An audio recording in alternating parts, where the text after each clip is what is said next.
በስመ አብ ወወልድ ወመንፈስ ቅዱስ አሐዱ አምላክ የቸርነት ባለቤት ልዑለ ባሕርይ እግዚአብሔር አምላካችን ስሙ የተመሰገነ ይሁንና ለእናንተ እንዲገባ አበው ካህናት፣ መምህራነ ወንጌል እግዚአብሔር አምላካችን በዚህ ሰዓት ዓለማዊ ከሆነው ነገር ሁሉ ሰውሮ በቤቱ ሰብስቦ ቃሉን እንድትሰሙ የፈቀደላችሁ የልዑል እግዚአብሔር ቤተሰቦች ምእመናን ወምእመናት በሱ ፍጹም ሰላም ብላችኋለሁ። እንዴት ዋላችሁ?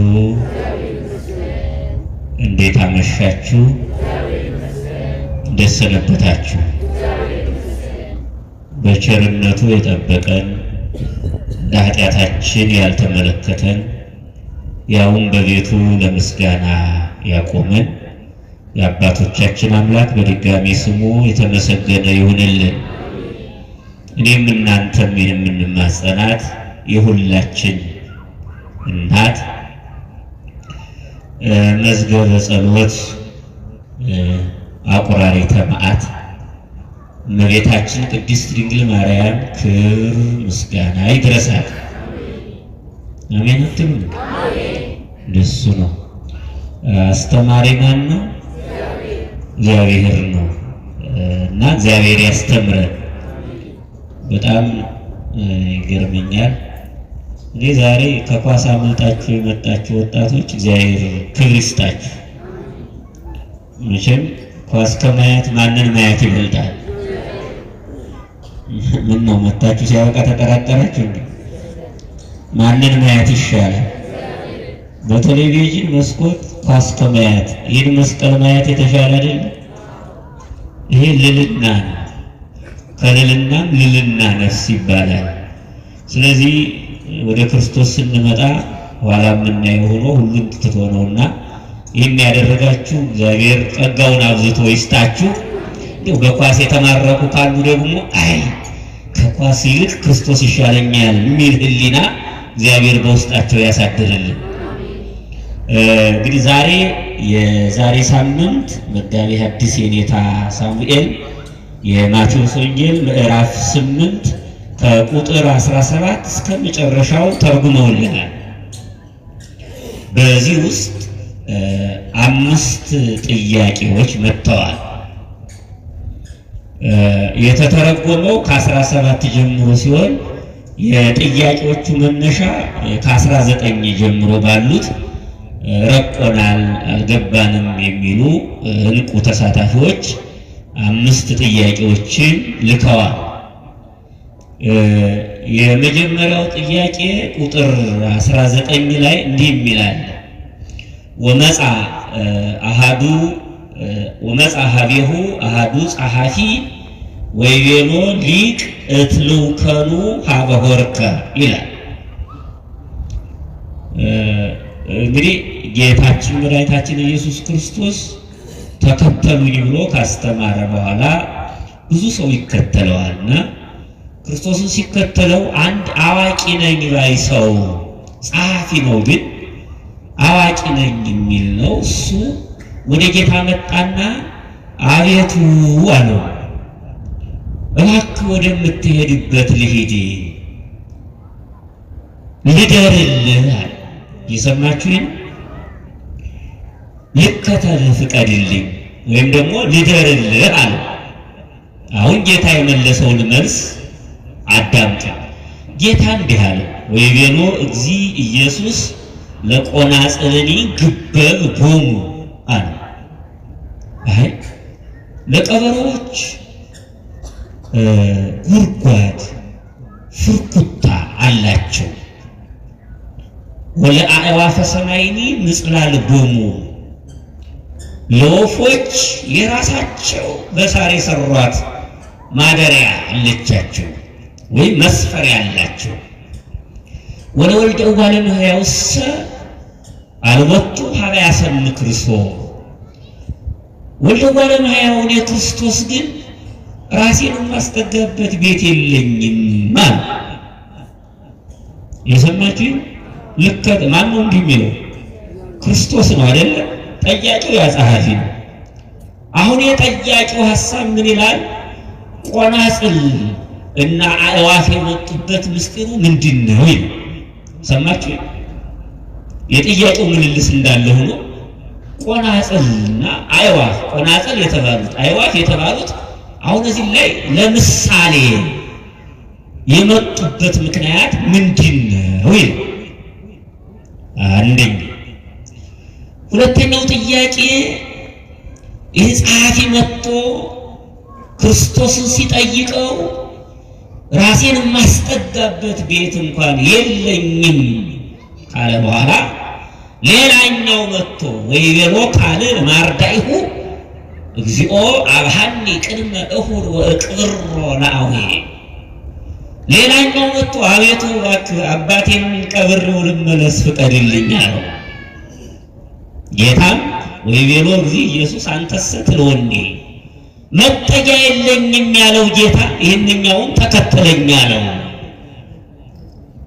የሁለቱ ልከተልህ ያሉት ምስጢር ልዩነት አለው።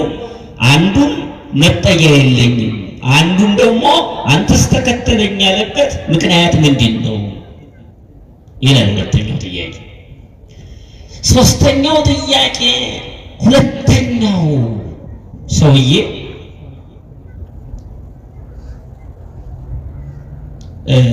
አባቴን ቀብሬ ልመለስ ፍቀድልኝ ብሎት አንተ ተከተለኝ ካለ በኋላ ህድግዎሙ ለሙታን ይቅብሩ ሙታን ይሆኑ፣ ሙታንን ተዋቸው ሙታን ይቅበሯቸው ብሎታል። አባቱን ቀብሮ ቢመለስ ምንድነው ኃጢአቱ? ሙታን ተዋቸው ያለ ሙታንን ሙታን ይቅበሯቸው ያለው ለምንድን ነው? ሶስተኛው ጥያቄ። አራተኛው ጥያቄ አለፍ ብሎ ቁጥር 23 ላይ ወአሪጎ ውስተ ሐመር ተለው ወአርዳኢሁ፣ ወደ መርከብ በወጣ ጊዜ ደቀ መዛሙርቱ ተከተሉት። ትልቅ ነፋስ ውስጥ ተነሳ። እስከ ሶበ ይደፍኖ ለሐመር ማዕበለ ባሕር፣ መርከቡን ማዕበል እስኪያሰጥመው ድረስ ንውጽውጽታ ሆነ። ወውእቱ ሰይነውን፣ ጌታ ግን ተኝቶ ነበር ይላል። ወቀርቡ አርዳኢሁ አንቀህቦ፣ ደቀ መዛሙርቱ ቀርበው አነቁት። ወይቤልዎ እግዚኦ አድኅነነ ከመ ኢንሙት፣ አድነን አሉት። ወይቤሎሙ ምንት ያፈራሃክሙ አንትሙ ሕጹፃነ ሃይማኖት፣ እናንተ ሃይማኖት የጎደላችሁ ምን ያስፈራችኋል አላቸው። ወተንሥኦ ገሠጾሙ ለነፋሳት ወለማዕበለ ባሕር፣ ተነስቶ ግን ነፋሱን ማዕበሉን ገሰጸው። ወኮነ አብይ ዛይን፣ ጸጥ አለ። ወአንከሩ ሰብሰቡም አደነቁ ይላል። እዚህ ላይ ክርስቶስ የተኛበት ተኛ መባሉ ምስጢሩ ለምንድን ነው? እንዴትስ ይተኛል ይላል። አራተኛው። አምስተኛው ክርስቶስ የወጣባት መርከብ ምስጢራዊ ምሳሌዋ ምንድን ነው የሚል ጥያቄ ነው። ስንት ጥያቄ ሆነ? 5 ጥያቄ። ማን መልስ ይስጥ? እግዚአብሔር መንፈስ ቅዱስ መልስ ይስጥ። ወደ መጀመሪያው እንመለስ። የመጀመሪያው እንግዲህ ጸሐፊው በጠየቀው ጥያቄ ላይ ቆናጽልና አዕዋፍ የሚሉ ተነስተዋል። እና እንግዲህ መጀመሪያ ልከተልህ ነው ያለው። ሐሳቡ ጥያቄውን ለመመለስ እንዲገባል ይሄ ጸሐፊ ነው። ግን ጸሐፊ ሆኖ አዋቂ ነኝ ባይ ሰው ነው። ምን ባይ ሰው ነው? ልብ ብላችሁ ስሙ። አዋቂ ነኝ ባይ። እንግዲህ አዋቂ ነኝ የሚል ሰው ከክርስቶስ ጋር ይስማማል አይስማማም? በኋላ እናያለን። ሰውየው ምን ባይ ነው? አዋቂ ነኝ ባይ። አዋቂ ነኝ ባይ ገጥሟችሁ አያውቅም? አዋቂ ነኝ የሚል ሰው በጣም ስትጸልዩ እኔ አዋቂ ነኝ ይላል፣ ስትሰግዱ እኔ ነኝ አዋቂ ይላል፣ እንደው ስታስቀድሱ እኔ ነኝ አዋቂ የሚረብሻል። የሚገርማችሁ ራሱን ብቻ አዋቂ አድርጎ የሚኖር ይሄ ለክርስትና የሚመች አይደለም። እና አዋቂ ነው ግን ልከተልህ ያለ። አሁን መከተል ማለት ምን ማለት ነው? እንየው በጥቂት። መከተል ማለት ምን ማለት ይመስላችኋል? እስቲ ልጠይቃችሁ። ክርስቶስን መከተል ማለት ምን ይመስላችኋል? እሱን መምሰል ማለት እኮ ነው። አንተን መስዬ ልኑር እያለው ነው። አንተ የፈቀድከውን አንተ ሕግ ጸንቼ በሕግ ጸንቼ አንተ የምትወደውን ስራ እየሰራው ልኑር ማለት ነው። ወይም ልደርልህ ሲለው ደግሞ ምን እያለው መሰላችሁ? ልደርልህ ማለት ዋልልህ ይዋልልህ እንደ ማለት ነው። የሰማችሁ ሀዳሪ የሚባለውን ታውቁታላችሁ አይደል? ገሌ ሀዳሪ ነው ሲባል ምን ይመስላችሁ? ታውቁታላችሁ። እስከ ይሄ አማርኛ እስከ ደርግ ዘመን ድረስ ያገለግል ነበር። አገሌ አዳሪ ነው ይባላል አይደል? አሁን ነው የጠራ እና ይሄ ሰውዬ ልደርልህ አለ እና ጌታ መቼም ልከተል ነው ያለው አይደል? ልከተል ምን ቢሆን ነው ታዲያ ጌታ አዚ ዓለም በእራሁ ሁሉ እሁዝ ውስጥ እዲሁ ይነብር ድደ ወይ ነብር ጠፈረ የተባለለት ጌታ ነው። ጌታ ግን ምን አለው? ለቀበሮዎች ጉድጓድ አላቸው፣ ለወፎችም ራሳቸውን የሚያሳርፉበት አላቸው፣ እኔ ግን ምንም የለኝ የሚል መልስ ሰጥቶታል። እዚህ ላይ አሁን ቁንጽል ምንድን ነው? ለምንድን ነው የመጣው? ወፍ የሚለው ወፎችስ ለምን መጡ ነው ጥያቄ። መጀመሪያ ቁንጽል ማለት ምን ማለት ነው ካላችሁ ታውቁታላችሁ? ቁንጽል ማለት ምን ማለት ነው? ጥሩ ሐሳብ ነው። ትንሽ ማለት ነው። ይገልጸዋል፣ እንደውም ጸሐፊው ይገልጸዋል ብዬ አስባለሁ። ቁንጽል ማለት ግን ምን ይመስላችኋል እናንተ ስታስ? አሁን እንደው በዚህ በዓለሙ ላይ የሆነ ስድብ አለ አይደል? ይሄ ቁንጽል ይባላል አይደል? ምን ማለት ነው? ተመጻዳቂ ቁንጽል ማለት ቀበሮ ማለት ነው። የሰማችሁ? ቁንጽል ማለት ቀበሮ ማለት ነው። አዕዋፍ ማለት ነው ወፎች ማለት፣ ቆናጽል ማለት ደግሞ ቀበሮዎች ማለት ነው። ታዲያ እኒህ ለምን መጡ ነው? አሁን የመጡበት መንገድ ምንድን ነው? የኔ ታሳውየን ምናልባት ለጠያቂው አካል ነው እንጂ ከጊዜ አንጻር ምናልባት ያላዩት ካለ ለማየት ሞክራለሁ እንጂ ያንኑ ነው መድገም የምፈልገው። ለምሳሌ ቀበሮ በባህሪው ተንኮለኛ ነው። ምንድን ነው አልኳቸው? ተንኮለኛ። ቀበሮዎች ተንኮለኞች ናቸው። ምን ያደርጋል መሰላችሁ? እንደውም በሚገርም ሁኔታ አባቶቻችን ወያወፅ ፊሳዮ በነግ ይለዋል። ቀበሮ ማለዳ ጧት ተነስቶ ከጉድጓዱ ይወጣና በጣም የሚከረፋ መጥፎ የሆነ ጠረን አለ። የሰማችሁ ነው። ያንን ያወጣና የሞተ መስሎት ጣድሞ ተዘርግቶ ይተኛል ቀበሮ። እና ሌሎች ተሐዋስያን ደግሞ ሙቷል መስሏቸው ያንን የሞተውን ሊበሉ ይመጣል። እንግዲህ ሁለታቸውም ለመብላት ነው ይህን ስራ የሚሰሩት። አሁን ቀበሮ የሞተ መስሎ የተኛ ተሐዋስያንን ይበላል። ልብ ብላችሁ አዳምጡ። ተሐዋስያንን ይበላል። ተሐዋስያን ደግሞ የመጡት የሞተውን ሊበሉ።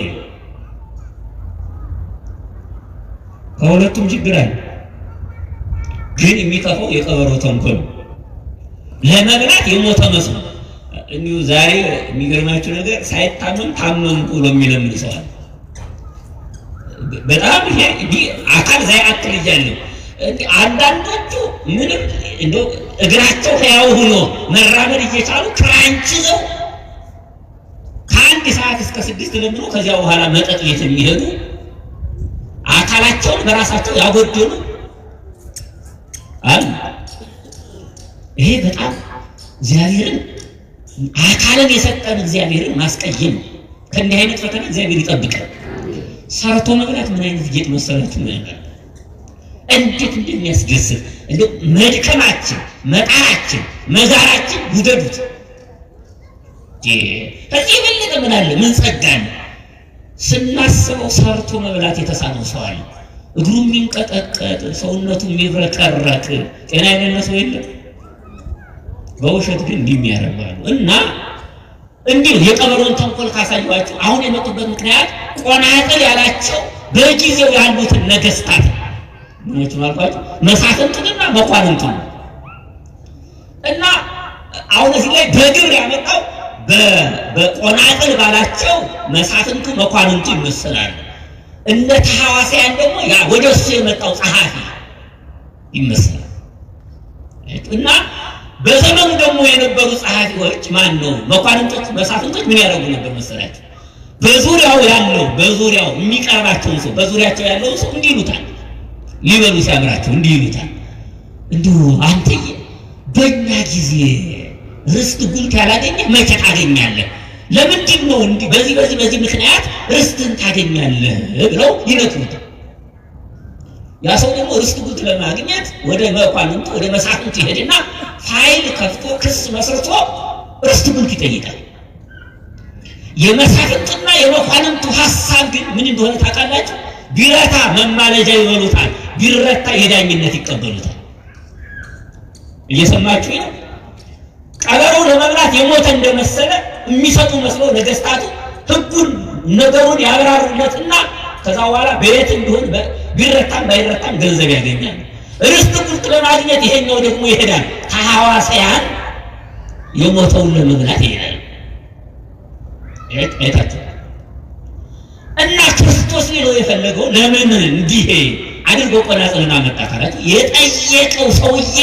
የጠየቀው ሰውዬ ልከተል ያለው ሰውዬ ርስት ጉልት ፈልጎ ነው የመጣው። ምን ፈልጎ ነው የመጣው? አያችሁ፣ ርስት ጉልት ፈልጎ ነው የመጣው። ስለዚህ እኔ ርስት ጉልት ምድራዊ ርስት ጉልት አልሰጥም፣ ልደርልህ የምትለኝ ለመሳፍንቱ ለመኳንንቱ ደርላቸው እንጂ ለእኔ ምኑን ታድርልኛለህ? አያችሁ፣ እኔ ርስት ጉልት ላካፍል ምድራዊ ርስት ጉልት ላካፍል አልመጣሁም። ለምታድርላቸው ለመሳፍንቱ ለመኳንንቱ እደርላቸው እንጂ ለኔ ማደር አትችልም እያሉ አመጣጡ ይላችሁ። ክርስቶስን ምድራዊ ነገር ጠይቀን ከመጣን ክርስቶስ ለኛ መልስ በጎ የሆነ መልስ ሊሰጠን አይችልም። አይችልም። ለመኳንንቱ እደርላቸው እኔማ ምን ታደርግ ምን ማደር ያለኝ ልደርልህ ማለት ግን በተዘዋዋሪ እደርልኝ ማለት ነው። ክርስቶስ ደግሞ እኔ ባንተ ላይ አላደርም ያለው። በሌላ መልኩ በሉቃስ ወንጌል ምዕራፍ 12 ቁጥር 13 ላይ እንደዚሁ ክርስቶስን ከሚከተሉት አንድ ወጣት ተነስቶ ጥያቄ ጠይቆታል። ወይቤሎ አሐዱ እምሕዝብ ይላል ሊቅ በሎ ለእሁየ ይክፍልን ርስቴ ይላል። ከሚከተሉት አንድ ወጣት ተነስቶ ሊቅ መምህር ሆይ አለው፣ እባክህ ወንድሜን ርስቱን አካፍል ብለው አለ። የሰማችሁ ጥያቄው እኮ ጥያቄ ግን ምን መሰላችሁ? ያ ሰውዬ ወንድሙ ያኛው ወንድሙ ርስቱን ቀምጦ ተበድሎ ፍትህ ለማግኘት አይደለም የመጣው። እንደዛ ቢሆን በጎ ነው አይደል? ወንድሙ ርስቱን ቀምቶት ጉልቱን ቀምቶት ፍትህ የሚሰጠው አጥቶ ተጨንቆ እውነተኛ መምህር እውነተኛ ፍትህ ሰጭ ክርስቶስ መሆኑን አውቆ ቢመጣ እሰይ አይደለም። አመጣጡ እንዴት ብሎ መሰላችሁ የመጣ? ያኔ ክርስቶስ ሲያስተምር የክርስቶስን የጥንት ታምራት የቃሉን ትምህርት እየሰሙ ብዙዎቹ ተከትለው ክርስቶስን ሁሉን ትተው ይሄዱ ነበር። የዚያ ሰውዬ ሐሳብ ምን መሰላችሁ? ወንድሜን አንተ ሁሉን ትተህ እኔን ተከተለኝ ብሎ ወንድሜን ሲወስደው የወንድሜ ገንዘብ ሁሉ ለእኔ ይሆንልኛል ብሎ ወንድምን ጠልቶ ገንዘብ መውደድ ይቻላል? አረን ከዚህ መከራስ እግዚአብሔር ይጠብቃል። ስንቶቹ ርስት ጉልት ለማግኘት ወንድማቸውን ይገላሉ። ያው መርዝ በጥብጠው ያው ሽጉጥ መዘው የእናት አባቴን ርስት ጉልት እንዳይካፈለኝ ብለው የሚገሉ በዘመናችን አሉ። ክርስቶስ የመለሰውን መልስ ልንገራችሁ። ምን አለ መሰላችሁ? ወይቤሎ እግዚ ኢየሱስ አንተ ብእሲ መኑ ሴመኒ ከፋሌ ወመኮንን ላዕሌክሙ አለ ክርስቶስ። አንተ ሰው በእናንተ ላይ አለቃ ገዥ ርስት ጉልት አካፋይ አድርጎ ማን ሆነኝ አለ። ይሄ እንዲሁ ነው ተነግሮለታል እኮ አይምር ከመልኡ ሊፈን መንግስተ ደቂቀ እጓለ እመሕያው ወለዘፈቀደ ይሁን እስመ ይሰየም መኮንን ዘእምኀበ እግዚአብሔር ዘእንበለ እምኀበ እግዚአብሔር ተብሎ የተነገረለት ጌታ ማን ገዥ ያደረገኛል? ምን እያለው መሰላችሁ? አንተ ሞኝ፣ እኔ ይህንን አልመጣሁበትም። ወደዚህ ምድር የመጣው ሰማያዊ ርስት መንግስተ ሰማያትን ላወርስ እንጂ ምድራዊ ርስት መሬት ላካፍል አልመጣሁም። ስለዚህ ክርስቶስ እኔ ምንም የለኝ መጠጊያ የለኝ ብሎ ቆናጽሉን አምጥቶ የመሰለበት ምስል ለነገስታቱ የምትገዛ ለምድራዊ ርስት የጓጓህ ነህ እንጂ ለእኔ አትገባኝም ሲለው ቆናጽልን አምጥቷቸዋል ማለት ነው። ሌላኛው ግን ቁንጽል ምን መሰላችሁ? ቁንጽልን ያመጣበት ራሱ ሰውየው ቁንጽል የተባለ ራሱ ያ የመጣው ጸሐፊ ቁንጽል አየት። ቁንጽል ማለት ተመያኔ ነው፣ ተንኮለኛ ነው። ተንኮሉን ቅድም ነግሬያቸዋለሁ። ተንኮሉን ቅድም ነግሬያቸዋለሁ። እና እኔ ማስጠጊያ የለኝም ሲለው እስመ ውስተ ምይት ነፍስ ይትሐድር ጥበብ ይላል። አየት። ከተንኮለኛ ሰው ጥበብ አይገኝም። ጥበብ ሊያደር አይችልም። በሌላ መልኩ እስመ ምስጢራት ይትከሰታ ለትሑታን ወአኮ ለእቡያን ይላል። ምስጢር የሚገለጥ ትሑታን ለሆኑ ሰዎች ነው እንጂ ለትሑት ሰዎች ምስጢር አይገለጥላቸውም። እና ክርስቶስ ሊለው የፈለገው ምን መሰላት? እኔ አንተ ተንኮለኛ ስለሆንክ አንተ እኔን መከተል አትችልም ይላል። ቁንጽል ያለው በግብሩ እየጠራው ራሱ ነው እየጠራው። ቁንጽል የመጣበት ምክንያት ለዚህ ነው። ኦፍ አለው። ኦፍ ፈጣን ይላል። ፈጥኖ እንዳልፍ ሁሉ ያ ጸሐፊ የመጣው ተቦ ፈጥኜ ታምራቱን ነጥቄ እመለሳለሁ ነበር የመጣው። ያ ማለት ምን ማለት መሰላችሁ? ክርስቶስ ሙት ሲያነሳ፣ ለምጽ ሲያነሳ፣ ጎባጣ ሲያጠና በተከተሉት ሐዋርያትም ላይ አድሮ በጸጋ አድሮ ሙት እንዳነሱ፣ ለምጻም እንዳነሱ፣ ጎባጣን እንዲያጠኑ ሲያደርጋቸው አይቶ ሩጦ ሄዶ ክርስቶስን ተከትሎ ያችን ታምር ይዞ ለመምጣት ነው። ተቆንጥሮ የሚመጣ ጸጋ መስሎት። ስለዚህ ምን እያለው መሰላችሁ?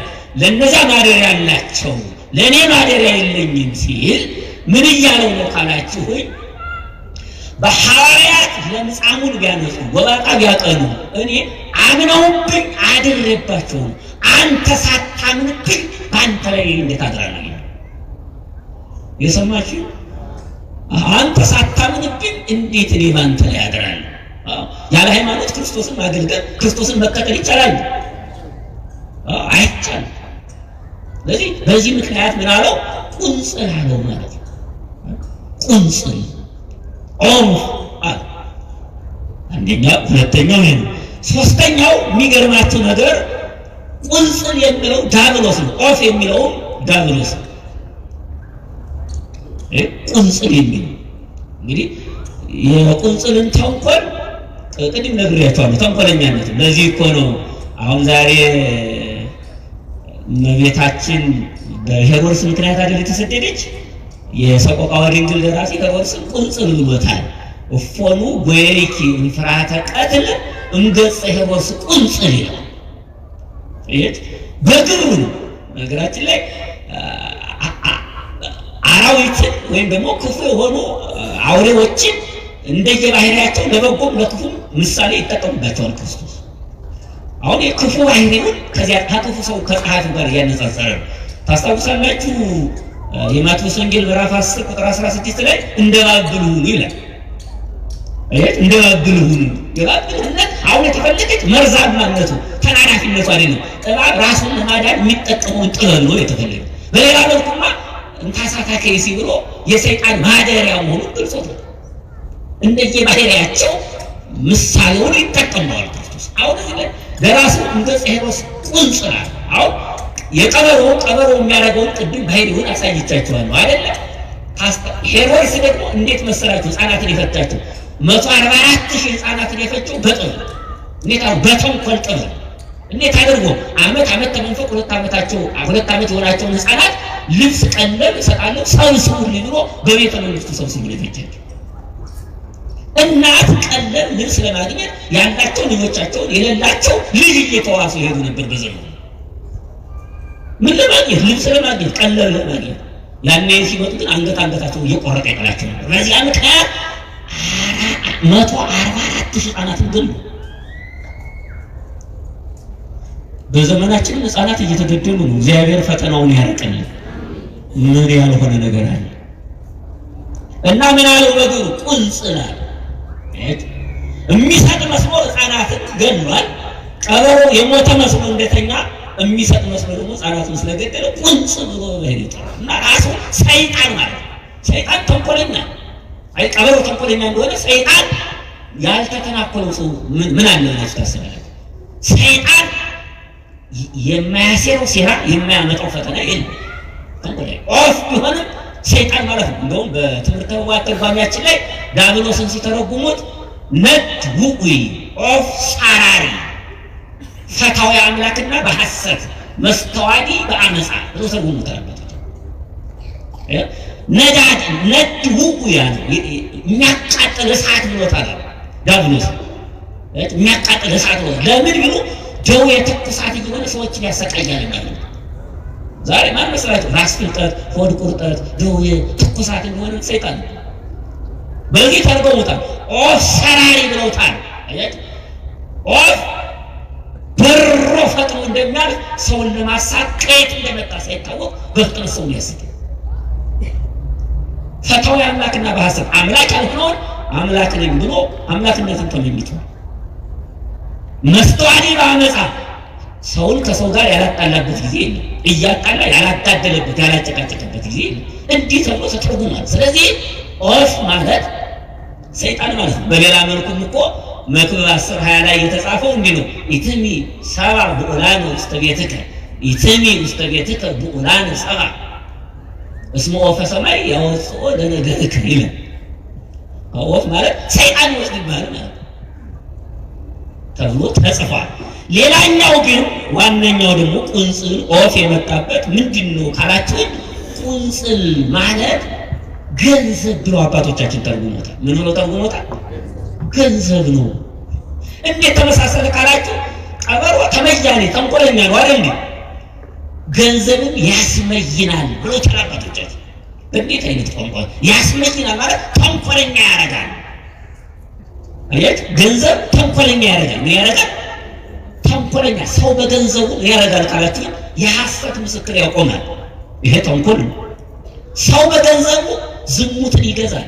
ይሄ ተንኮል ነው። ተንኮለኛ ያደርጋል ማለት ነው። ብቻ ሰው በገንዘቡ የማያደርገው የማይሰራው ስራ የለም። ስለዚህ ገንዘብ ነው። አንተ ፍቅረ ነዋይ አድሮብሃል፣ አንተ የሰይጣን ማደሪያ ነህና እኔ ላድርብህ አልችልም እያለው ልታስ አንተ የሰይጣን ማደሪያ ነህ፣ አንተ ፍቅረ ነዋይ። እንደውም በሌላ መልኩ እኮ እስመ ፍቅረ ነዋይ እረጉ ለሰይጣን ነው። በጣም የከፋ ገንዘብ መውደድ የሰይጣን አሽከላ መሆን ነው ይላል። ገንዘብ መውደድ የሰይጣን አሽከላ ነው። ስለዚህ ክርስቶስ ኦፍ ያለው ገንዘብ ነው ብለውታል አባቶቻችን። ኦፍ ፈጥኖ እንደሚያልፍ ገንዘብ ፈጥኖ ዛሬ ያዘው ነገ ሊገኝ ይችላል፣ ይጠፋል። አያት እንደውም አጥፍቶ ጠፊ ነው። ገንዘብን አጥፍቶ ጠፊ ነው። ስለዚህ ቆናጽልን አዕዋፍን ያመጣበት ምክንያት በግብራቸው ጸሐፊውን ለመግለጽ ነው። ራሱን ለመግለጽ የመጣበትን መንገድ ለመግለጽ ነው ማለት ነው። የመጀመሪያው ጥያቄ ተመልሶ ከሆነ ይህንን ይመስላል። ሌላኛው ጸሐፊው ሲጠይቀው ለቀበሮች ጉድጓድ አላቸው፣ ለወፎችም መስፈሪያ ማደሪያ አላቸው ካለ በኋላ እኔ ግን ወደ ባለማው ክርስቶስ ራሴን የማስጠጋበት መጠለያ ማረፊያ የለኝም ካለ በኋላ ሁለተኛው ወይኔሮ ካለ ማርዳኢሁ እግዚኦ አብሃኒ ቅድመ እሁድ ወቅሮናዊ በአካባቢቱ አሰናብተኝ አባቴን ቀብሬው ልምጣ ብሎ ቢጠይቀው ወይኔሮ አንተስ ትለወኒ አንተስ ተከተለኝ እድጉሙ ለምጉታን ይጥሩሙታል አንተስ ተከተለኝ አለው። ይሄኛው መጠጊያ የለኝም ካለ በኋላ ያኛውን ተከተለኝ አለው። ሐሳባቸው የተለያየ ነው ወይስ ምክንያቱ ምንድነው የሚል የሚገርማችሁ ነገር አስተውለነው ከሆነ ጸሐፊውንም ተከተለኝ ነው። የሰማችሁ ነው። ተከተለኝ ምን እያለው መሰላችሁ? አሁን እባክህ ልደርልህ፣ እባክህ ልከተልህ ብሎ ጠየቀ። ሲጠይቀው ያው ትምህርቱ እዚህ ላይ በዚህ አውድ ስናየው ትምህርተ ምናኔ ብሎ ታላባቶች የመናኔያን ትምህርት ክርስቶስን ለመከተል አለ ጸሐፊው የመጣ እና ምን አለ? ሐሳቡን ያውቃል። ቅድም የነገርኳችኋል። ርስት ፈልጎ ጉልት ፈልጎ ብቻ ሆዱን ብቻ ብሎ የመጣ ሰው እና ምን አለው መሰላችሁ? ለቀበሮች ጉድጓድ አላቸው፣ ለወፎችም መስፈሪያ አላቸው፣ እኔ ግን የለኝም። ይህንን ካመንክበት ተከተለኝ እያለው ማለት ነው። ተከተለ። ይህንን አምነህ መከተል ነው። ተከተለኝ እንጂ የተለያየ ያኛውን ተከተለኝ ይሄኛውን አትከተለኝ እያለዋል። መስፈርቱን እየነገረው ነው። እኔን ዘኢሃደደ ኋላ ብናመጣው አባሁ ወእሙ ይክሊጸመደ ሊትወልድ ይጻፍ። አንተ ገንዘብ ፈላጊ ነህ። አንተ የሰይጣን ማደሪያ ነህ። አንተ ግን ከቻልክ ግን እኔ ምንም የለኝ። ክርስቶስ እውነት ነው። እንደው በገንዘብ ላው ብቻ ብናየው ክርስቶስ ምንም የለም፣ ማደሪያም የለም። ታስታው ከድሃ ቤተሰብ እኮ ነው ክርስቶስ ዝቅ ብሎ የተወለደው። እንደው ከድሃ በታች ነው የታየው። የሚገርም ማንኛውም ድሃ ሲወለድ ትንሽዬ ጎጆ ትኖረዋለች፣ ትንሽዬ መጠለያ ትኖረዋለች አይደል? እመቤታችን ግን በረት ውስጥ ነው የወለደችው። ክርስቶስ የተወለደ በበረት ውስጥ ነው የተወለደው። ይሄ በጣም እንደውም ያው ከፍ አድርጎት ነው ገራሲ እፎ የተነዳ ሀደረቱን ምስኪን እንደ ድሃ ከድሃ ቤት እንደ ምስኪንነት አደረ ብሎ ይገልጸዋል እንጂ ከዛ በታች ነው የታየና የለኝም። ስለዚህ ይህንን ሁሉ ካልፈለክ ቤት ካላ ሀብት ካላ ንብረት ካላ ሁሉን ተተከሆነ ተከተለኝ እያለ እና ስንገባ አውቀን ክርስቶስን መከተል ስንፈልግ ምድራዊ ነገር ሁሉ ትተን መሆኑን እያስተማረበት ትምህርተ ምናኔ ያሉትም ይሄ ያኛውን ደግሞ ከመነኑ በኋላ መውጣት እንደሌለ ይሄኛውን ሲገቡ በዚህ መልኩ ነው። ያኛውን ደግሞ ከገቡ መውጣት የለም። አልቦ ዘይእህ እርፈ ወይሐርስ ድሪተ ነው። እርፍ ይዞ ወደ ኋላ የሚያርፍ የለም እያሉ ነው ክርስቶስ። አባቴ ልቅበር ያለው ገባ። መጀመሪያ ለካ በስሜት ነው የመጣ። እንዲህ ያለ መምህር እንዲህ አይነት ነቢይ ተነስቷል ሲሉት መጣ። ኋላ ሲያየው ለካ ፍቅረ ዘመድ ያገበረው መናኝ ነው የሚሉት አባቶቻችን በማብራሪያ ፍቅረ ዘመድ ያገበረው ከሄደ በኋላ መመለስ ይፈልጋል። ይሄኛው ገና ሊገባ ነው። ነገር ግን ልቡን ሙሉ ለሙሉ ይዞ አልመጣም። የብዙዎቻችን ችግር ይሄ ነው። ብዙዎቻችን መቁረብ እንፈልጋለን። ብዙዎቻችን ማስቀደስ እንፈልጋለን። ራሳችንን መመለስ ግን አንፈልግም። ይሄ ችግራችን። ክርስቶስን መከተል ፈልጓል፣ ነገር ግን ራሱን አልገዛም፣ ራሱን አልተመለከተም። ያኛው እሳ ክርስቶስን ተከትሎ መጥቷል። አሁን ግን ማን ትዝ አለው? አባቱ ትዝ አለው። አባቱ ትዝ አለው። እንዲህ መሆን የለበትም። ዓለም ክርስቶስ በእውነት አባቶቻችን እውነተኞች መናንያን የተባሉ ሲመኑ እንዴት ነው መሰረት ይመኑ? የወንጌሉ ቃል ሲገባቸው። ማን ሲገባቸው አልኳቸው? የወንጌሉ ቃል ሲገባቸው ቅዱሳት የሆኑ እናቶቻችን አባቶቻችን ታሪክ ሲያስደንቃቸው ዓለምን ከነጓዟ ጥሏት ይላል። አባቴን ልቅበር። በነገራችን ላይ እንኳን አባትን መቅበር ከመነኑ በኋላ የአባትን ሞት መስማት ክልክል ነው። መስማት ክልክል ነው፣ አይቻልም። ታስታውሳላችሁ? እናትህ ትጠራሃለች አሏቸው። ቅድስት ዕድና አቡነ አረጋዊ እናትህ መጣ ትጠራሃለች አሏቸው። አይ በፍጹም አልወጣም አይቻልም። በምናን ያለ እንዲህ አይነት ነገር ታዲያ ለዚህ እኮ ነው ዓለምን ጥሏት የሚሄዱ ሳይገባ የዛሬው ይገርመኛል። የሆነ ችግር ሲደርስበት ሰው ይመለኩሳል። ሴቱም ወንዱም የ10ኛ ክፍል ውጤት ከቀረ ወይም ደግሞ ካምፓስ ገብቶ የሆነ ችግር ከደረሰበት መጡ ቆልጹ ይታይ እንዴ! ኮፍያ እኮ አይደለም ሰው የሚጭ ነው። ዓለምን የመተው ጉዳይ። እኔ አንዴ በፊተኛው 2000 ስንት ላይ ነው አባቶች ለኤጲስቆጶስነት ተመርጠው ታላቁ ሊቅ ብፁዕ አቡነ እንድርያስ ለ5 ቀን ያስተምሯቸው ተብለው ወደ ጵጵስና ሊመጡትን ሊያስተምሩ ገቡና እንዳህባቸው ጥያቄ ጠየቋቸው። እንደው አባቶች አንድ ነገር ልጠይቃቸው። አምናችሁበታል? አዎ አምነንበታል። ግን አንድ ነገር ልጠይቁናችሁ። እንኳን ልባችን የፈለገው የሚሻው ይቅርና ዘወትር ለኃጥአንም ለጻድቃንም የምትወጣውን ፀሐይ እኮ ማየት አይቻልም። ይህንን አምናችሁበታል? ያ ማለት ፀሐይ እንኳን ትናፍቃችኋለች።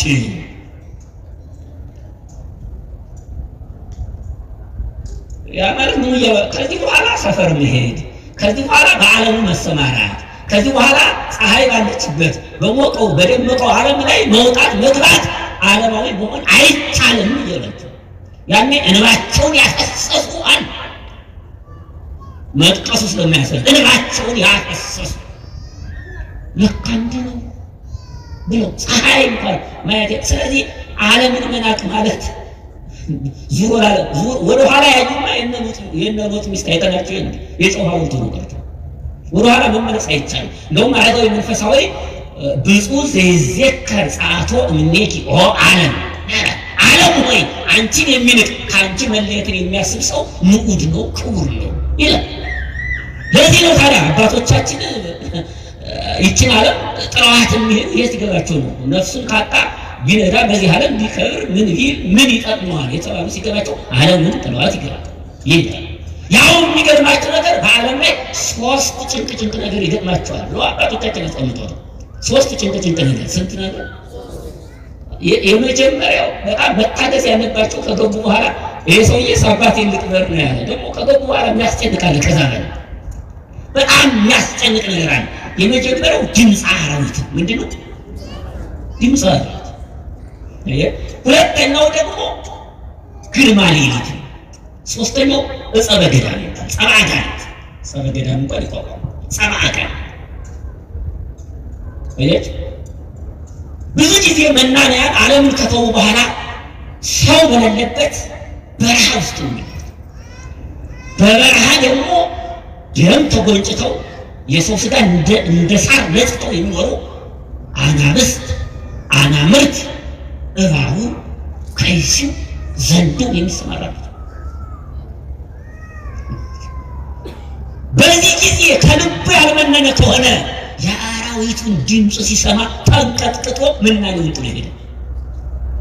ይህንን መቋቋም አለበት፣ መቋቋም መቻል አለበት። ለምን በእጃችሁ ትይዛላችሁ ተብሎ በማርቆስ ወንጌል ይዘፈር የምድር አራዊትን ሳይቀር በእጃችሁ መጨበጥ ትችላላችሁ የተባለ አምኖ የተከተለ አራዊት ሊያስደነግጡት አይገባም።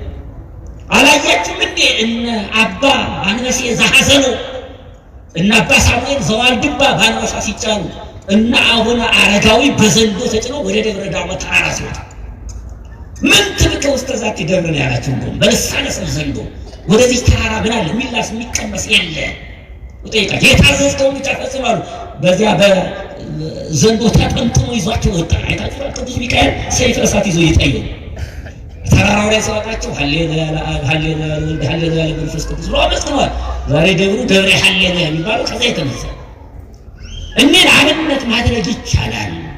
ይህን መቋቋም ይህ ይገርማቸዋል። ሌላው ግርማ ሌሊት ነው። አሁን ብዙ ጊዜ በበረሃ ከመሩ ግርማ ሌሊት ደግሞ የሚገርማቸው ከጥላው አባቶቻችን ሲተረጉሙ ከገደሉ ጥላሞት ጋር ጨለማው ሲጨመር ምን ያህል ይከብዳል።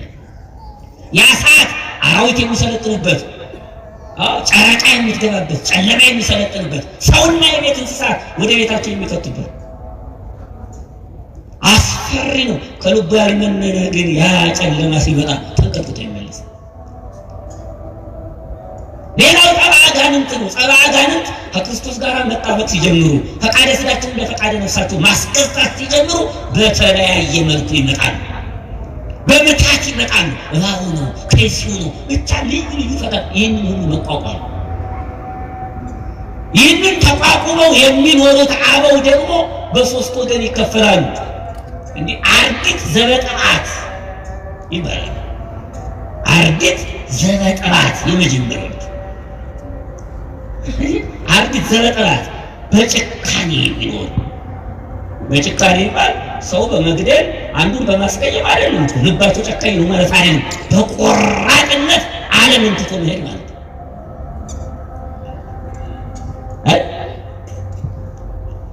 ድውያን ዘበአኮቴት ይላቸው ሁለተኛ። ሶስተኞቹ ደግሞ ባህታውያን ዘበህልአት። አርዲት ዘበጠባት ማለት ምን መሰላችሁ? ደከመኝ ሰለቸኝ ሳይሉ ራስን ለገዳም ማስገዛት፣ የገዳሙን ስራ መስራት። ለደከሙ አበው ጧሪ ለሌላቸው እየጦሩ ሌሊት ማንም ሳያቸው ውሃ እየቀዱ እንጨት እየሰበሩ በር ላይ እያስቀመጡ ቤቱና የሚቀጡ ገዳሙን አገልግለው አሁን ግን ደክሟቸው የወደቁትን እግር እያጠቡ እየረዱ የሚኖሩ ማለት ነው። በእንዲህ አይነት ምናኔ የሚገለጹ ሌሎች ደግሞ በጣም የሚገርሙ ድውያን ዘበአኮቴት ይላቸዋል። አያችሁ የመጣባቸውን ሁሉ በሽታ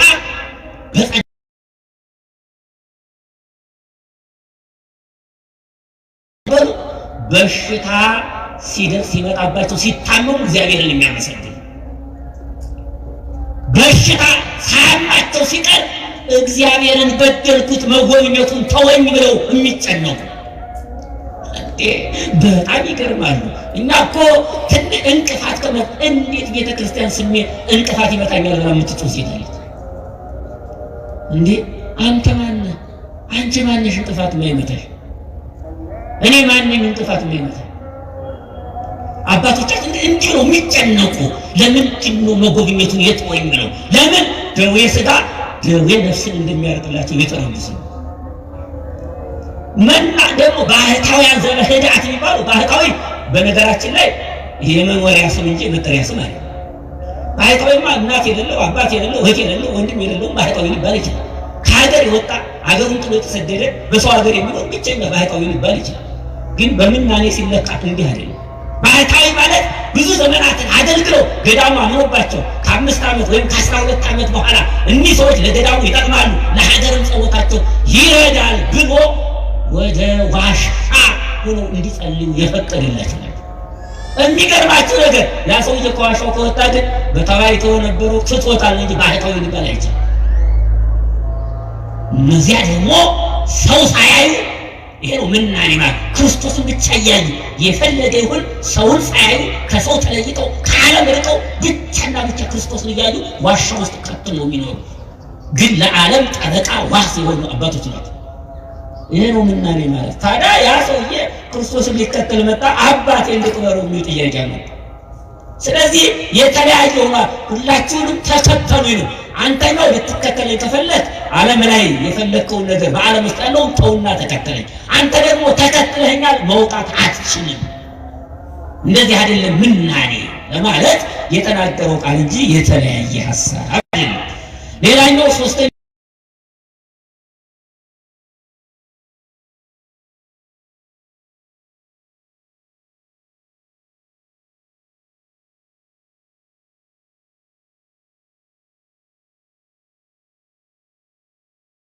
በህሊና ይሞት። በነገራችን ላይ ሳይሞት የሞተ የሚባል ሰው ከክርስቶስ የተለየ ትልቅ ንጹሕ እስከሆነ እስከ አመር እስከ ሶርያ ሰጥሞ ለሐመር ማዕበል ላይ ሞገዱ ማዕበሉ መርከቡን እስኪያሰጥመው ድረስ ትልቅ ንጹሕ እስከሆነ ወውእቱ ሰሊለውም ክርስቶስ ተኝቶ ነበር ይላል። ምንድን ነው ይሄ ምስጢሩ?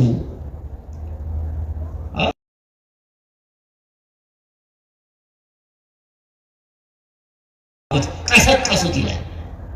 ወይም የልጎ እዚሁ አድነን ከመሄዱ እባክህ ከመሰቀም አድነን ብለው ጠየቁት። ወይም የሎሙ ምን ያፈራህክሙ አንትሙ ሕጹፃነ ሃይማኖት፣ እናንተ ሃይማኖት የጎደላችሁ ምን ያስፈራችኋል ብሎ ተነስቶ ወገሰጹም ለነፋሳት ለማዕበል ነፋሳቱን ማዕበሉን ሆነ አብይ ዛይ ወአንቀሩ ሰብ ትልቅ ጸጥታ ሆነ። ሰዎች አደነቁ። ምን አይነት አብረው የተሳፈሩ ነበሩ ከደቀ መዛሙርቱ ላይ ምን አይነት ሰው ነው እና ለምንድን ነው የተኛበት ይላል። እንግዲህ ከላይ ጀምረን እናንተ ወደ መርከብ መውጣት ማለት ክርስቶስ ኦሪትን መስራቱን መናገር። ኦሪትን ምን ማለት? ኦሪትን መስራት ማለት ያ መርከብ የተባለው ኦሪት ወደ መርከብ መውጣቱ ኦሪትን የሰራት ክርስቶስ መሆኑን ለማጠየቅ አየት። ታዲያ ወተለው ዋርዳዩ ሲል ደግሞ ነቢያት በኦሪት ሕግ ጸንተው ክርስቶስን በግብርም በእግር ተከተሉት፣ በግብር መሰሉት ማለት ነው። ወተለው ነቢያት ምን ነገራቸው? ታዲያ ክርስቶስ መጥቶ ምን ያስፈራቸዋል? ሃይማኖት የጎደላችሁ ማለት ጊዜው እስከሚደርስ ጠብቁ ማለት ነው። 5500 ዘመን ሲፈጸም ነው ያላቸው። ተነስቶ ማለት 5500 ዘመን ሲፈጸም መጥቶ በአዳምና በልጆቹ ላይ ያለውን መርገም ማጥፋቱን መናገር ነው። አብይ ጸጥታ ሆነ ማለት ነው። አስተሐከረ ኃጢአተ በዲበ ምድር ወሰዓረ መርገመ በዲበ ዕፀ መስቀል ወአንቀረ ሞተ በውስተ ሲኦል ወነሰተ ሙስና በውስተ መቃብር። መርገማችን አጥፍቶ በሞቱ ሞትን ማጥፋቱን ድል መንሳቱን መናገር እንደ ብሉይ ኪዳን። እንደ አዲስ ኪዳን ግን መርከብ የተባለ ወንጌልን መስራቱን መናገር። ደቀ መዛሙርት የተከተሉት ሐዋርያት እሱን መስለው ኑረዋል። መከራ ጠንቶባቸዋል። ያውም ወንጌልን ለመተው እስከሚንገዳገዱ ድረስ አነቁት ማለት ለምኑት ከመከራ አዳነን ማለት። ታዲያ ምን ያሰራችኋል ብሎ እንደመናገር ደግሞ እኔ ከእናንተ ጋር እሱ አለልን ብላችሁ እንዴት አታምኑም እያላቸው ይህን ካሳየ በኋላ ማዕበሉን ጸጥ ማድረግ ማለት ከመከራ እንዳዳናቸው መናገር ነው። ይቀጥላል። ብዙ ነው ትርጓሜው፣ ብቻ ብዙ ትርጓሜ ያለው። ሌላው የመጨረሻው ወደ መስቀል መውጣት፣ ወደ ሐመር መውጣት ማለት ወደ መስቀል ምን ማለት ነው? መውጣት። ታዲያ ደቀ መዛሙርቱ ተከተሉት ማለት ሰማዕታት ክርስቶስን መስለው መከራ መቀበላቸውን መናገር።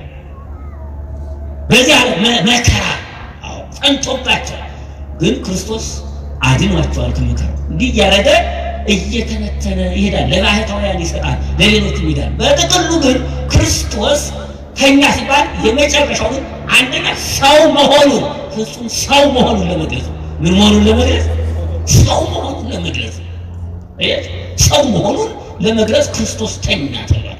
ሌላኛው ትዕግስቱን ማሳየት እንጂ በመለኮቱ ሕማም ድካም ንዋም የሌለበት ትጉን ወላዊ ዘያዕቅብ ዘኢይነውም ተብሎ የተነገረለት ክርስቶስ ነው። ስለዚህ ትዕግስቱን ለመናገር ነው ተኛ የተባለው። በለበሰው ሥጋ ወይም ደግሞ ሰው መሆኑን ለማጠየቅ ተኛ ተብሏል። አራተኛው ጥያቄ ይሄ ነው። አምስተኛው ግን እንደው ምስጢሩ ሐመር የተባለችው ምንድን ናት? ምስጢሩ ምንድን ነው የሚል ጥያቄ ተነስቷል። እንግዲህ መርከብ ሐመር የተባለችው ቤተ ክርስቲያን ናት። ማናት አልኳችሁ? ምስጢራዊ ቤተ ክርስቲያን ናት። ወደ ሐመሯ ክርስቶስ ወደ መርከቧ ወጣ ገባ ማለት ደግሞ ቤተ ክርስቲያንን ክርስቶስ አይለያትም ማለት ነው። ማን አይለያትም? ማን አይለያትም? ቤተ ክርስቲያን ክርስቶስ አይለያትም፣ አቅሯት ይኖራል ማለት ነው።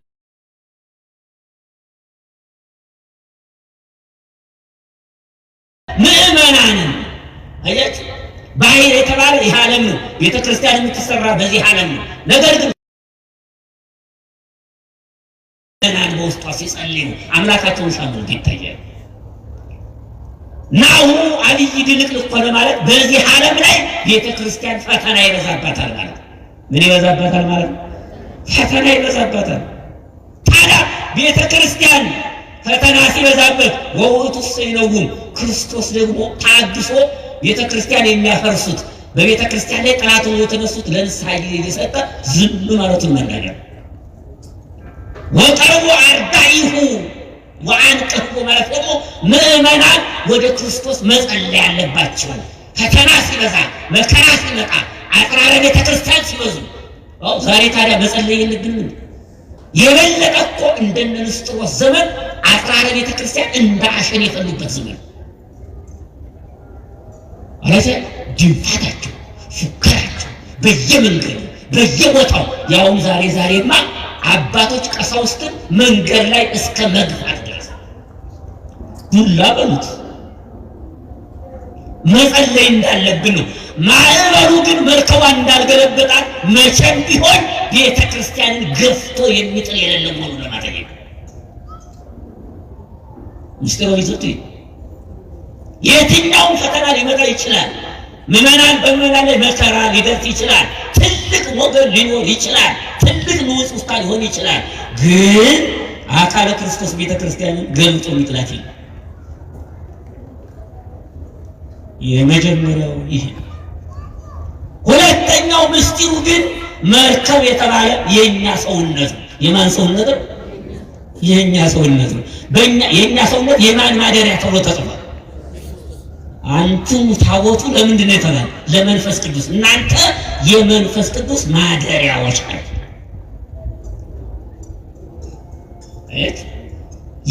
በእኛ ሰውነት ላይ ክርስቶስ ነግሶ ይኖራል። የሚገባ ሁነን ከተገኘን ማለት ነው። ደቀ መዛሙርቱ ነበሩ ማለት ልዩ ጸጋ ለእኛ ይሰጠናል ማለት ነው። በሰውነታችን ላይ አድረው ስራ ያሰሩናል። ናሁ አብይ ድልቅልቅ ሆነ ሚኖ ሲተረጎም ደግሞ ስለዚህ ፍትወተ ሥጋ ወይም ፈቃደ ሥጋ ሰለጠነብን ማለት ነው። ምን ሰለጠነብን ማለት? ፍትወተ ሥጋ በውስጡ ፍትወተ ሥጋ ፈቃደ ሥጋ በውጭ ደግሞ የአጋንንት ወረራ መብዛቱን የምናየው እስካሰጥሙ ማለት የያዝነውን ሱባኤ እስከምንለቅ ድረስ በምን ይመስላችኋል? ትናንትና የሚጾሙ ዛሬ ሲጾሙ አይታይም። ማን ሰልጥኖበት? ፈቃደ ሥጋ ሰልጥኖበት። ማን አስጥሎት? የአጋንንት ወረራ በላዩ ላይ ሰልጥኖበት ሁሉን እንደሆነ ሆኖ አታገኙትም። ዛሬ ትናንትና ሲያስቀድስ የነበረው ዛሬ የለም። ትናንትና የቆረው ነበርኩ ማለት ይዟል። ነበርኩ ሊያድን አይችልም። ይህ ማወቅ አለ። ታዲያ ወውእቱ ሰይነውም ማለት ደግሞ ክርስቶስ ፈቃደ ሥጋ ሰልጥኖብን የአጋንንት ወረራ አስቸግሮ ስንሰቃይ ከዛሬ ነገ ድል ይነሳሉ ብሎ ክርስቶስ መታገሱን መናገር ወቀርቡ አርዳኢሁ ወአንቅሕዎ። ታዲያ እንዲህ ሲሆንብን ፈቃደ ሥጋ ሲሰለጥንብን የሰይጣን ወረራ ሲያስቸግረን ክርስቶስን መጠየቅ እንዳለብን እንደሚያርቅልን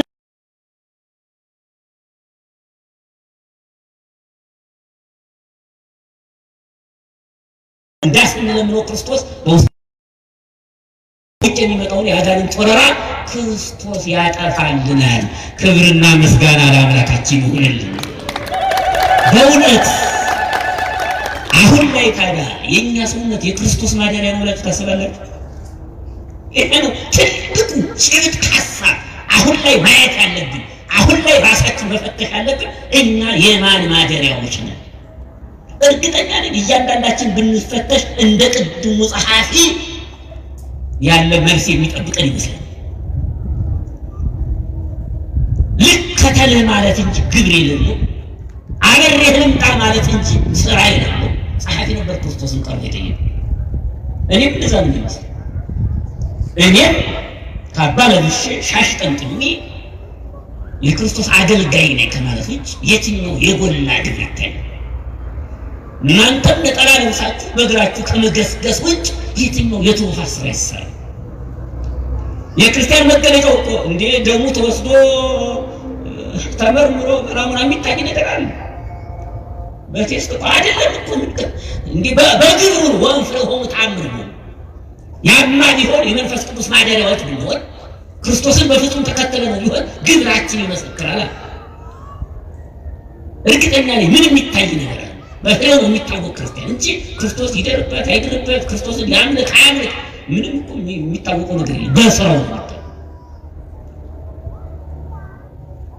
ስለዚህ እሱን ተከትለን የመንፈስ ቅዱስ ማደሪያ የሆነው ሰውነታችን ጠብቀን በዚህ ላይ እንኳን ሆነን ፈተና ቢመጣብን ፈቃደ ሥጋ ቢሰለጠንብን ክርስቶስን ጠይቀን ከፈቃደ ሥጋ ከዓለማዊ ግብር ተለይተን ከሰይጣን አሽከላ ወጥተን እግዚአብሔርን መስለን እንድንኖር ማን ይርዳል? እግዚአብሔር አምላካችን ይርዳል። እንግዲህ የተነሱት ጥያቄዎች እኒህን ይመስላሉ። ቀጣይ የኔታ ሳሙኤል ምዕራፍ 9ን በሚገባ አድርገው ተረጉማሉ። እንግዲህ በጎደለ በነጠበ የማይገባ ሆኖ መልሱ በተነገረ እግዚአብሔር አምላካችን ያስተካክልልን። ወስብሐት ለእግዚአብሔር ወለወላዲቱ ድንግል ወለመስቀሉ ክቡር። ይቆየን።